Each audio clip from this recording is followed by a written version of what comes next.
마태복음 13장 2절에서부터 9절까지 말씀입니다. 2절에서부터 9절까지. 다 찾으실 줄 알고 함께 봉독하겠습니다. 큰 무리가 그에게로 모여들거늘 예수께서 배에 올라가 앉으시고 온 무리는 해변에 서 있더니 예수께서 뒤로 여러 가지를 그들에게 말씀하여 이르시되 씨를 뿌리는 자가 뿌리러 나가서 뿌리새 더러는 길가에 떨어지며 새들이 와서 먹어버렸고 더러는 물에 얇은 돌밭에 떨어지매 물이 튀지 아니하므로 무성하게 나오나 해가 돋은 후에 타서 뿌리가 없으므로 말랐고 더러는 가시떨기 위에 떨어지매 가시가 자라서 일어나고 더러는 좋은 땅에 떨어지매 어떤 것은 100배 어떤 것은 60배 어떤 것은 30배의 결실을 하였느니라. 귀 있는 자들은 들으라 하시니라. 아멘. 아멘. 19세기 미국의 부흥 전도자 무디 목사 이제 우리가 그 신앙생활 하면서 이제 많이 회자되는 목사님이세요. 무디 목사는 수십만 명을 주님께로 인도를 했습니다. 그리고 특히 주일학교의 교육성을 굉장히 중요하게 일깨워 주신 분이기도 합니다. 그는 하루에 한 사람에게 반드시 복음을 전한다는 목표를 가지고 있었답니다. 그러던 어느 날 하루는 그 복음을 제대로 전하지 못했나 봐요. 그래서 그날 밤 잠자리에 들었으니까 오늘 하루 동안에 복음을 한 번도 못 전했으니까 마음이 편치가 않았나 봅니다. 그래서 그는 자다가 일어나서 다시 옷을 입고 거리로 나갔습니다. 밤중에 거리에 서서 말씀으로 번역할 대상자를 이렇게 찾아보니까 밤거리에 누가 있겠어요? 술주정뱅이 한 사람 지나가는 것이었습니다. 그래서 이 무디 목사는 달려가서 잡자고자 예수님 아시나요? 라고 물었습니다. 그 술주정뱅이는 예수란 말을 듣자마자 화를 벌컥 내었습니다. 뭐가 찔림이 있었는지 귀찮게 들렸는지 모르겠지만은 그 술주정뱅이는 화를 벌컥 내었습니다. 그 후 무디 목사는 집으로 돌아왔는데 그날이 있은 후부터 한 3개월이 지났습니다. 갑자기 집 앞에 문을 두드리는 소리가 났습니다. 나가서 문을 열어보니 예전에 그 술주정꾼이었습니다. 그 술주정꾼이 고백하기를 그날 밤 예수님을 아느냐는 말에 크게 화를 냈으나 그로부터 그 말이 귓전에 내내 돌았답니다. 그래서 그 마음의 감동을 받아서 예수를 믿기로 했다는 것이었습니다. 복음의 씨는 무디가 뿌렸으나 씨가 잘 텃밭의 심령은 성령께서 내내 붙들고 계셨던 것이었습니다. 예수라는 형체도 없는 작은 씨가 큰 텃밭에 뿌려져 묻히고 뿌리를 계속 내리고 그리고 자라 있었음을 보았습니다. 그러기에 시편 기자는 눈물을 흘리며 씨를 뿌리는 자는 기쁨으로 얻으리로다. 울며 씨를 뿌리러 나가는 자는 정령 기쁨으로 그 단을 가지고 돌아오리라고 고백하였습니다. 오늘 그 본문의 말씀 중에는 예수님께서 비유적으로 말씀을 하고 있습니다. 예수님께서 일반적으로 그 말씀에 대해서 선포를 하시는데 우리가 조금 더 이해하기 쉽게 그때 당시에 맞춰서 비유로 말씀한 말씀들이 많은데 그 중에 하나 씨 뿌리는 비유를 통해서 우리에게 복음의 메시지를 알려줍니다. 비유라는 것은 옆에 놓는다라는 뜻으로 어떤 것을 이해시켜주기 위해서 비슷한 사건을 통해서 알려주는 것을 비유라고 말합니다. 우리 씨 뿌려보셨어요? 씨 뿌려봤어요? 씨 뿌려봤습니다. 혹시 농사 지어보셨어요? 유건사님 농사 지어보셨죠? 우리 유사모님도 지어봤죠? 직접 짓지는 않아도 이렇게 고추라도 안 심어봤어요? 안 심어봤군요. 그래서 저는 시골에 살아서 가만히 생각하니까 벼도 심어봤어요. 놀랍죠? 벼 심어봤어요. 근데 일을 잘하지는 못했어요. 잘하지 못했는데 시골에서는 그걸 품앗이라 그래요. 품앗이라 그래가지고 동네에 일꾼의 손이 모자라면 서로 도와가면서 그때는 옛날에는 큰 내작을 하는 게 아니라 소작을 했기 때문에 품앗이 각 집에 서로 일거리가 있으면 같이 도와서 일을 나눠서 해주고 내 집에 일을 해주면 그 다음에 그 다음 집에 해주고 이렇게 품앗이라는 걸 했어요. 그때 저도 별을 쉬고 봤어요. 모내기라고 해요. 모내기. 근데 그건 씨는 아니었죠. 왜냐하면 벼는 씨를 뿌리는 게 아니라 나무를 심어야 되기 때문에 싹을 틔워서 그래서 씨를 모종이라고 합니다. 모종이라고 그래가지고 씨를 한쪽에서 키워서 그 모종을 심어요. 근데 이제 보통 보면은 이제 우리가 꽃이라든지 다른 작물은 씨를 뿌리는 것들이 많이 있습니다. 그래서 오늘 예수님께서 이때 당시는 2000년 전에 많은 사람들이 이해하기 쉽게 지금은 이제 농사를 잘 안 짓지만은 그때 당시에 그 언어로 잘 이해시키기 위해서 이 씨 뿌리는 비유로 말씀을 하셨습니다. 누가복음 8장 10절의 말씀입니다. 이르시되 하나님 나라의 비밀을 아는 것이 너에게는 허락되었으나 다른 사람에게는 비유로 하나니 이는 그들로 보아 보지도 못하고 들어도 깨닫지 못하게 합니다. 이 말씀을 좀 더 쉽게 이야기하자면 우리가 이 성경 안에 많은 말씀의 이야기가 있지만은 사실 이 말씀을 내 안에 성령으로 인해서 깨닫지 못하면은 이 비밀을 알 수 없다고 이야기하고 있습니다. 그래서 오늘 특별하게 제자들에게 비유를 통해서 복음의 그 비밀을 알려주는 이야기입니다.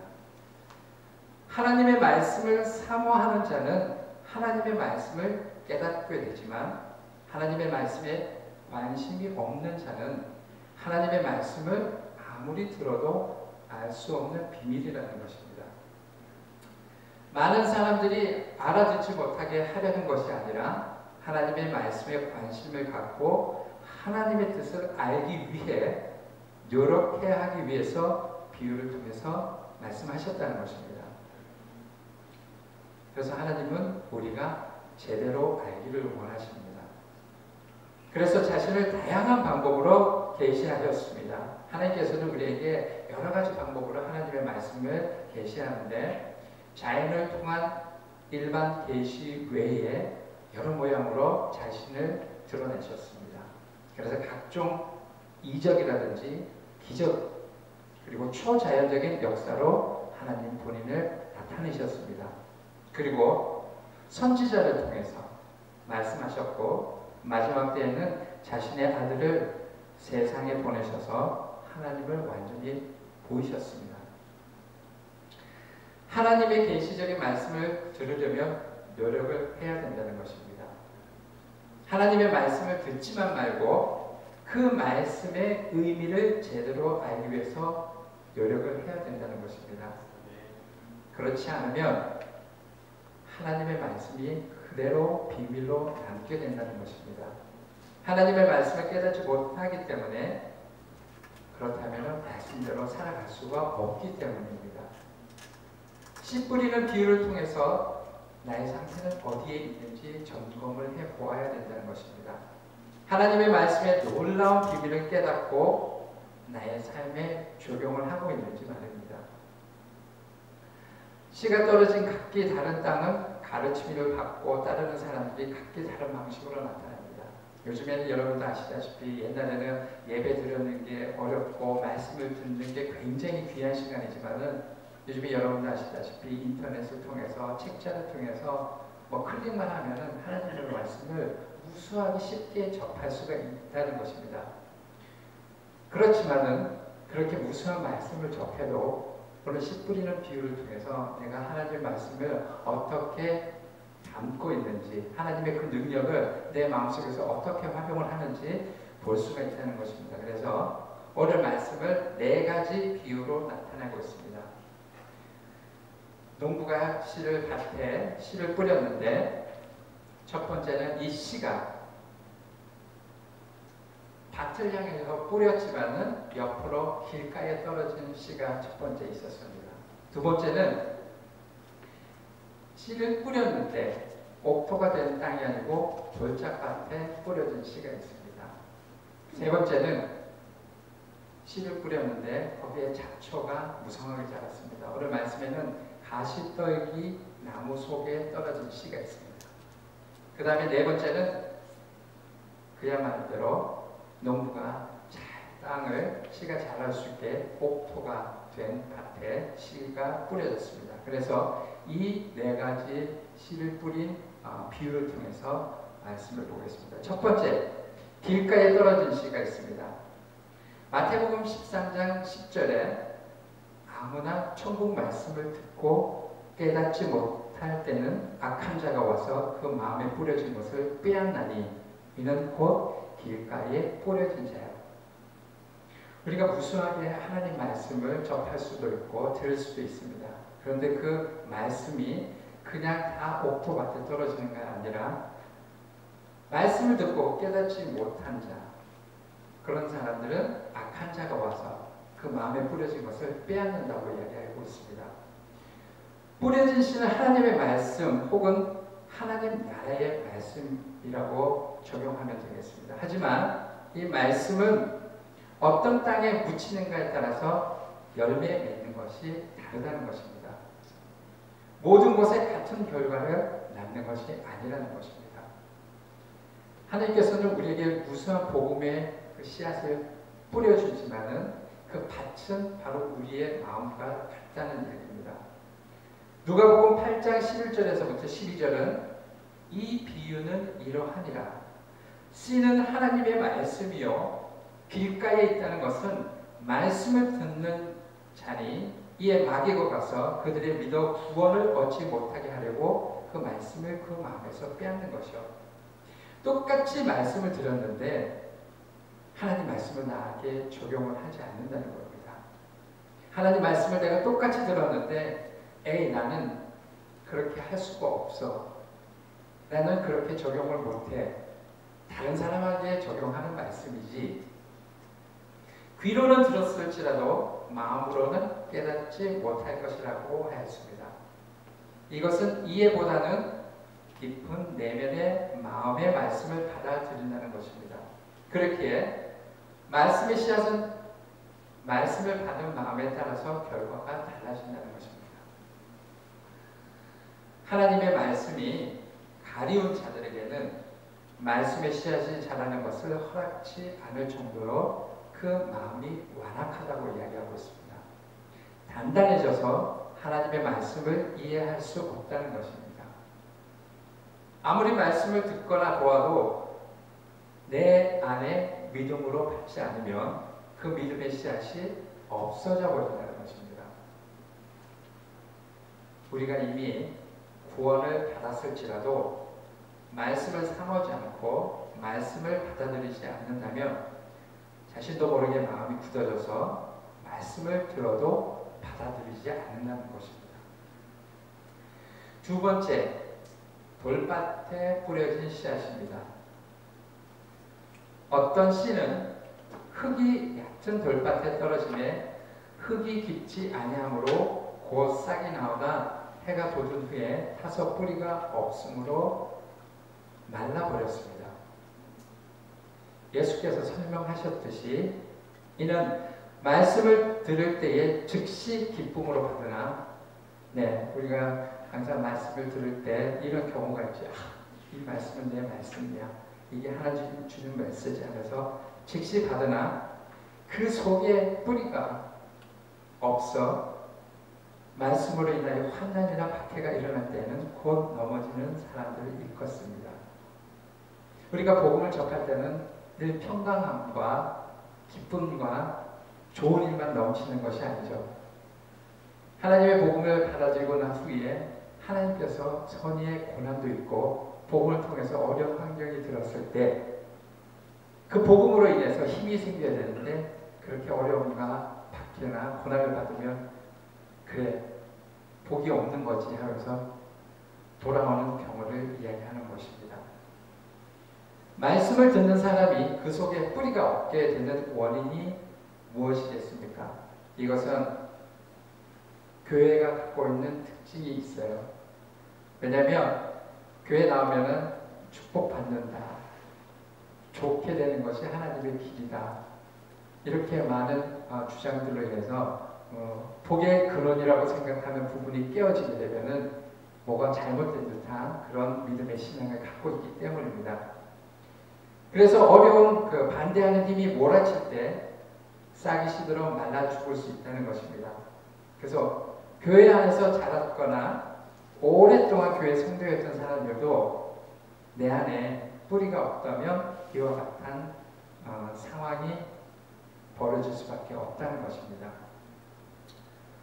복음의 가르침에 뿌리를 두지 않고 꾸준히 그 가르침을 실천하지 않으며 우리 마음은 돌밭처럼 복음 진리를 받아들이기 어려운 영적 상태로 변할 수 있다는 것입니다.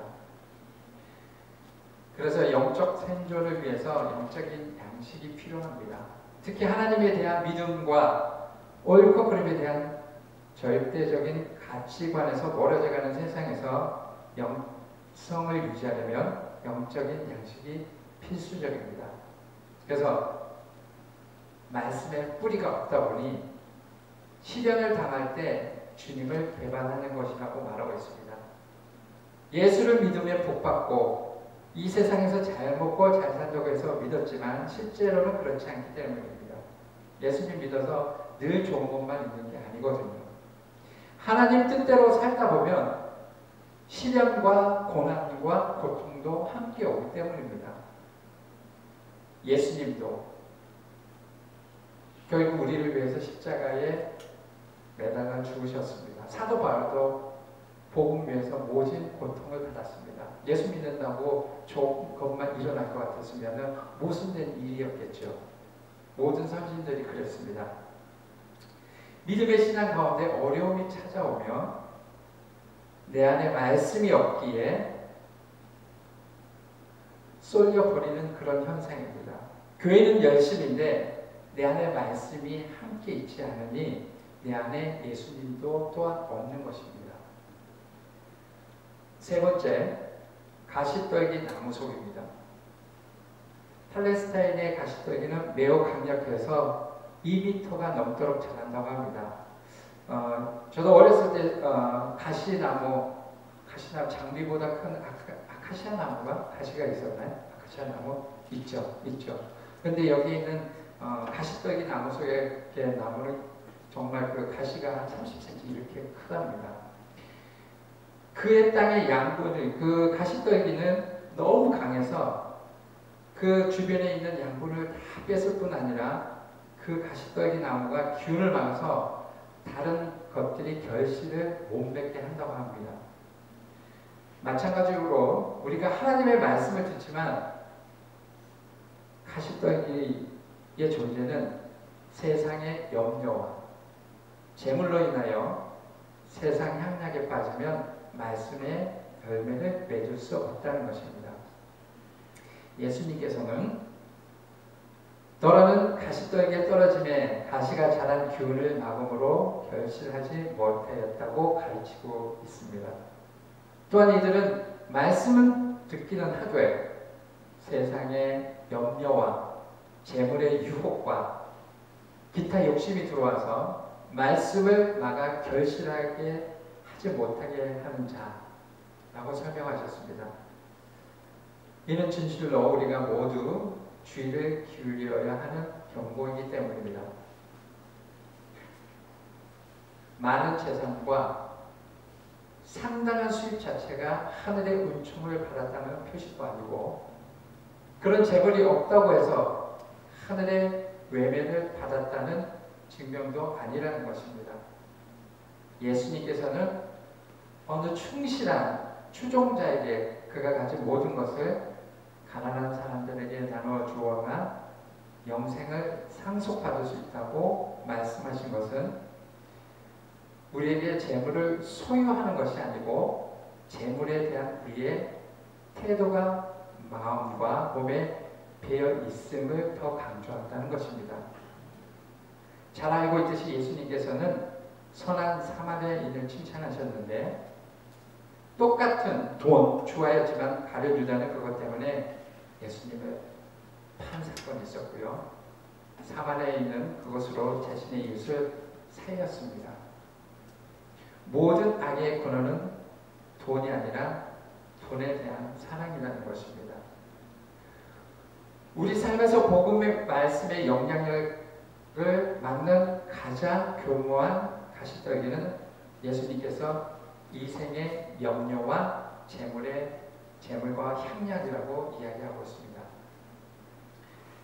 예수님께서는 이 세상의 염려로 삶에서 하나님의 말씀이 막혀있게 하지 말라고 경고하시며 우리의 우선순위와 마음을 하나님의 계명과 그분 교회 지도자들에게 맞출 것을 분명하게 요구하고 계십니다. 이 비유는 토양에 대한 비유라고 생각됩니다. 토양의 적합성은 복음 말씀을 접한 우리 각자의 마음에 달려 있습니다. 어떤 사람은 영적인 가르침을 받아들이는 마음이 완약하고 준비되어 있지 않으며 어떤 사람은 개간을 하지 않아서 무성한 상태고 어떤 사람은 세상의 것을 먼저 생각하게 됩니다. 우리도 살다 보면 하나님이 주신 축복 가운데 세상의 부분을 늘 비교하며 사는 경우가 많습니다. 네 번째, 좋은 땅에 떨어진 결실을 맺었습니다. 좋은 땅이라는 것은 옥토로 만들어진 땅을 비유하고 있습니다. 씨 뿌리는 자의 비유는 좋은 땅에 떨어짐에 결실한 씨에 대한 예수님의 설명으로 마무리됩니다. 어떻게 하면 우리는 좋은 땅이 되어 좋은 수확을 얻고자 준비할 수 있겠습니까? 예수님께서는 좋은 땅에 있다는 것은 착하고 좋은 마음으로 말씀을 듣고 지켜 인내로 결실하는 사람이라고 설명하고 있습니다. 내가 옥토가 된다는 것은 좋은 땅에 결실을 맺게 된다는 것은 착하고 좋은 마음으로 인내로 결실하는 자라고 이야기하고 있습니다. 우선순위를 잘 정해서 땅을 기름지게 하고 풍성한 수확을 안겨줄 일들을 하는 것은 우리의 각자 몫이라는 것입니다. 하나님께서는 초자연적인 계시를 통해서 또 예배를 통해서 또 성경 말씀의 큐티를 통해서 또 혹은 성경 공부를 통해서 무수히 말씀을 전해주고 있습니다. 그런데 이 말씀이 옥토를 만들어야 되는 부분은 내가 해야 할 일이라는 것입니다. 우선순위를 잘 정하고 땅을 기름지게 하고 풍성한 수확을 안겨줄 일들을 하는 것이 우리 각자의 몫이라는 것입니다. 우리는 예수 그리스도의 복음에 뿌리를 굳게 내려 깊이 개종하고자 노력해야 된다는 것입니다. 그래서 옥토를 만들기 위해서는 하나님이 주신 그 말씀을 지키고 인내를 가지고 견뎌야 된다고 이야기하고 있습니다. 내가 좋은 토양으로 만들지 않고 하나님의 말씀을 탓하고 있지는 않은지 말입니다. 하나님의 말씀은 완벽하고 정확무오하고 정말 한치의 흠도 없기 때문에 완전한 말씀을 우리에게 공급을 해주십니다. 그럼에도 불구하고 그 말씀을 내가 잡는다는 것은 착하고 순한 마음으로 인내를 가지고 지킬 수 있는 마음을 가지고 내가 가져가야 된다는 그 말씀입니다. 그래서 네 가지 씨 뿌리는 비유 중에서 내가 혹여나 부정적인 생각과 말씀을 잡지 않고 내 생각을 해서 씨 뿌리는 비유에서 혹시 돌짝밭이라든지 길가에 뿌리가 내리지 못하는 단단한 그런 길을 만들고 있지는 않은지, 혹은 세상의 염려와 가진 어려움의 그 걱정 속에서 가시 속에 떨어진 씨의 밭으로 내가 만들고 있지는 않은지, 하나님께서는 놀라운 대로 우리에게 각자 믿음의 형편에 따라서 하나님 말씀을 적용하고 살기를 원하시기 때문입니다.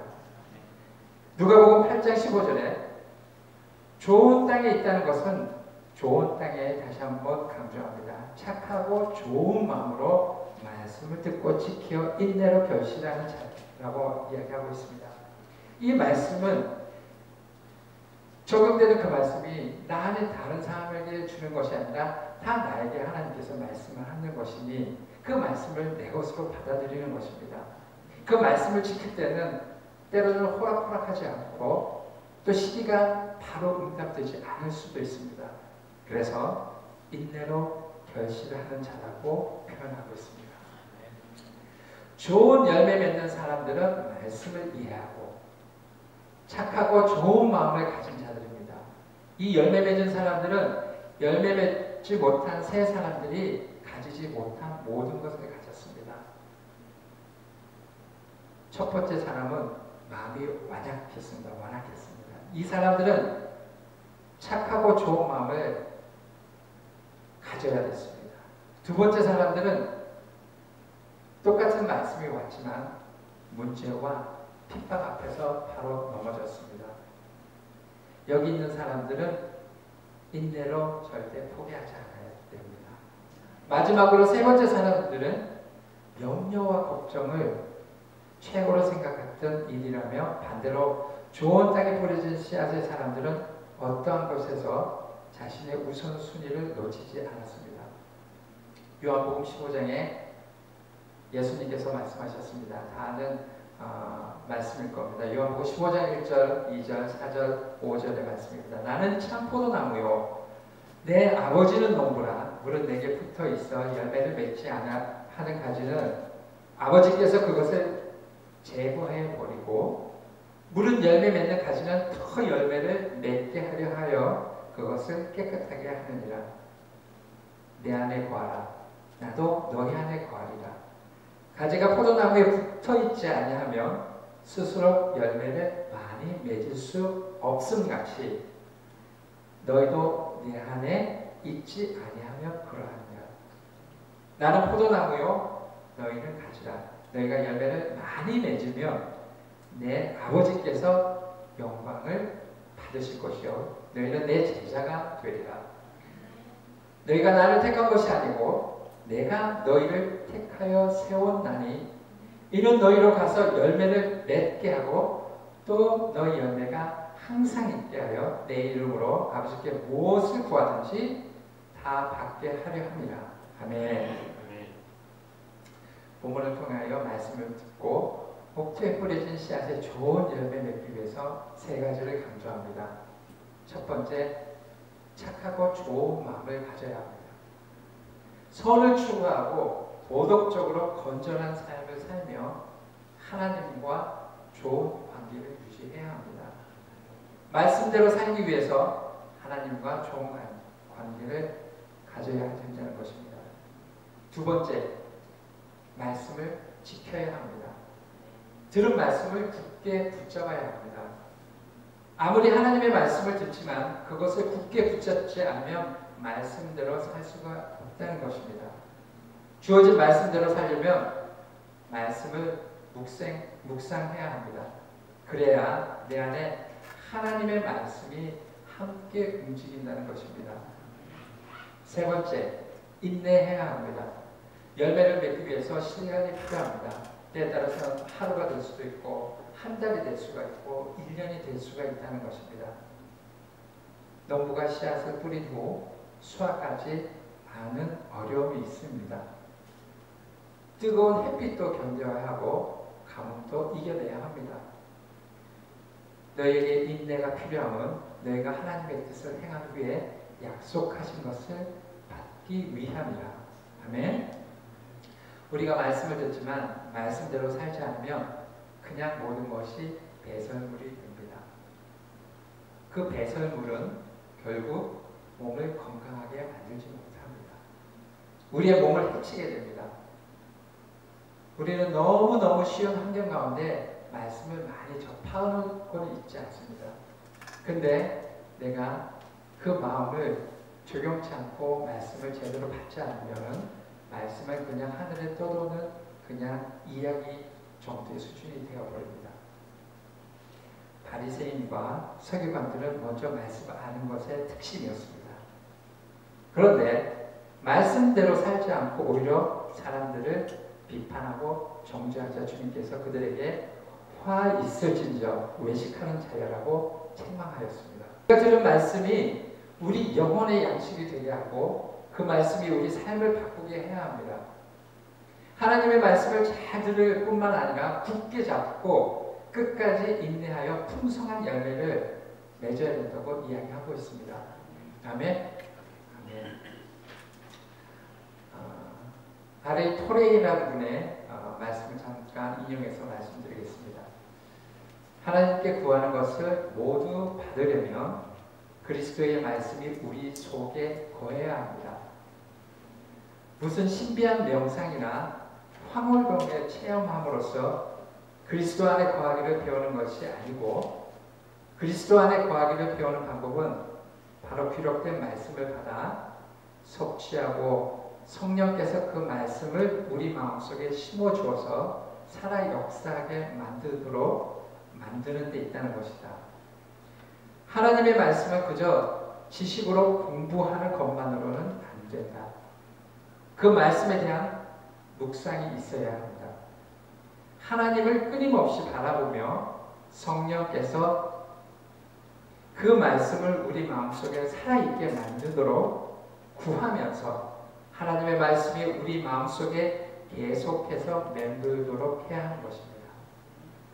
이렇게 그리스도의 말씀이 우리 속에 거하도록 하면 그 말씀이 우리를 자극해서 기도하게 만든다는 것입니다.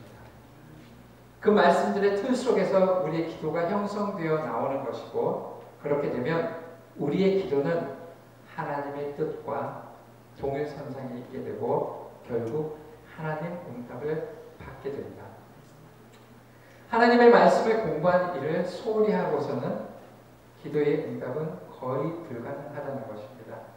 왜냐하면 나의 기도와 하나님과의 생각이 다르기 때문입니다. 가장 위대한 기도의 사람 중 한 사람인 조지 물러는 기도할 때 언제나 하나님의 말씀을 읽고 묵상을 먼저 시작하였다고 합니다. 그리고 나서 기도가 자연스럽게 마음속에서 우러나기 시작할 때에 비로소 기도를 했다고 합니다. 이렇게 할 때에 하나님 자신이 기도를 일으키시고 또한 자신이 불러일으키신 그 기도를 하나님께서 친히 응답하시는 것이라고 말하고 있습니다. 우리 안에, 내 안에 하나님의 말씀이 샘솟을 때 하나님께서 일할 수 있다는 것입니다. 내 안에 하나님의 말씀이 없으면, 하나님의 영이 없으면 하나님의 그 비밀을 우리는 알지 못한다고 비유하고 있습니다. 똑같이 하나님의 말씀을 들어도 하나님의 놀라운 비밀을 우리 하나교회 성도들은 말씀을 통해서 옥토가 같은 말, 그리고 착하고 순전한 마음으로 끝까지 말씀을 지키고 인내하는 마음과 그 말씀을 묵상해서 서기관과 바리새인처럼 이론만 상식만 내는 것이 아니라 그 말씀을 나와 적용을 해서 말씀 가운데 하나님의 그 영광이 나타날 수 있는 저와 여러분 되시길 주님의 이름으로 축복합니다. 아멘.